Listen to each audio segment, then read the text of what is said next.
Oh, thank you, Kira. Thank you, Thank Bill. you, my pleasure. Welcome, first of all.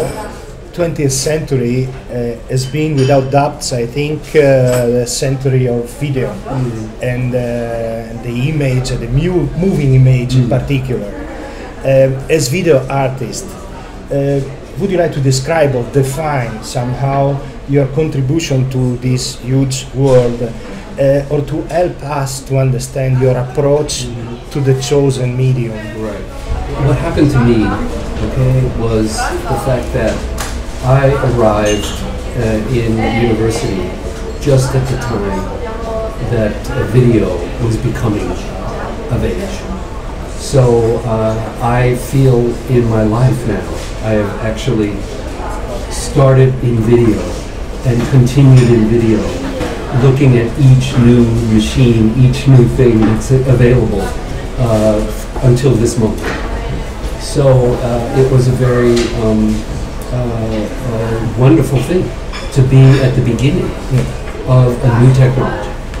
And this technology, of course, was also in science and in other areas, in various ways out in the world. But the thing that we were interested on our side as artists is the fact that we had a new medium, and it wasn't film. We didn't really care about film. We had this video machine, which at the time when I was starting out, the actual box of the machine was this big. That's just to record it. And that's just to record it, and you put it on your shoulder like this. It was very heavy. I can give you the number in kilos, but it was very, very heavy. And then it had a separate camera that weighed 10 pounds. And you had to put that on your back, and you had to walk around with this thing. It was unbelievable. And it was always breaking. And you had to take the tape, and you had to thread it like a motion picture. You had to put it through things like this. You had to make sure it was going, and then you pushed a button and you prayed that there would be some signal. You know what I mean? So it was very, very primitive, but the group, the young people in that time recognized that this was, we all felt it. We all felt it. We felt that this is the future. And the future is also quickly changing, we may say, Sure. Because we are assisting, due to this technological changing, to a pervasive use of video, even in social media. And yes, right, of course. it is a quick and democratic way to express themselves, no? Which are the consequences involved in these changes, from your point of view? Right now we are in the peak of video as an art form from all over the world. I mean, it's clear, and this is, I never imagined as a young artist that it would be this day would come. I would never have imagined it. But I think what's happening right now is a massive connection with this medium and how it's proliferated all over the world, and how it's intersected, it's affected music, it's affecting everything that moves, basically.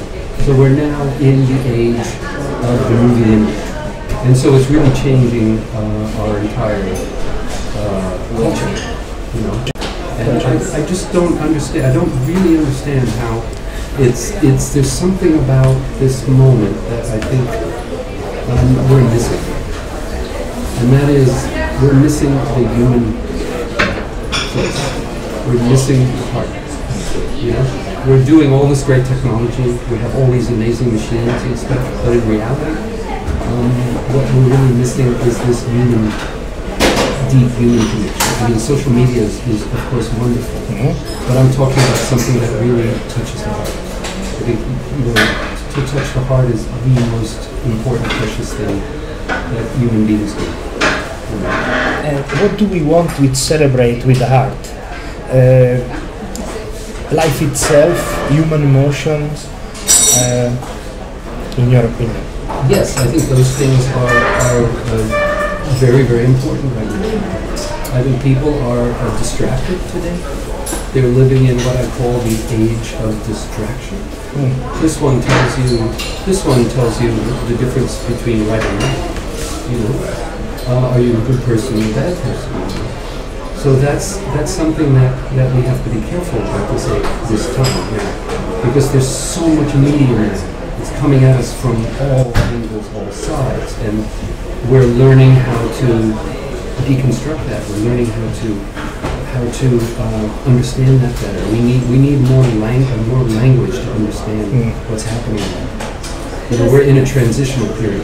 I think that the barrage of images are overwhelming to people, and they can't understand what is going on. The language they don't have time to decipher it. It's become shorthand, very, very quick. There are no more images left in the world to use, you know, and he's confused, you know, so a person like that who is trained himself to go and look in a different way has to continue to find the different way to look at things, and I think that's what art does. If people have to, if we have a piece like here in the museum, it's part of the route where you take to see this beautiful exhibition that's been organized, which is a fantastic exhibition of the Penguin collection, and all of a sudden you put in a video piece.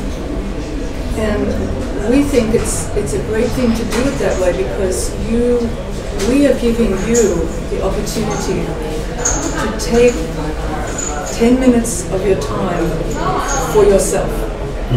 Otherwise you just look, and it's all coming at you, but finally you could stop, if you want to, of course, and we give you the gift of time. And then you can look at something a little bit more carefully, and you're curious because you want to see what's going on, what's happening, because it's a moving image. It's kind of like a narrative. Thank you, Kira.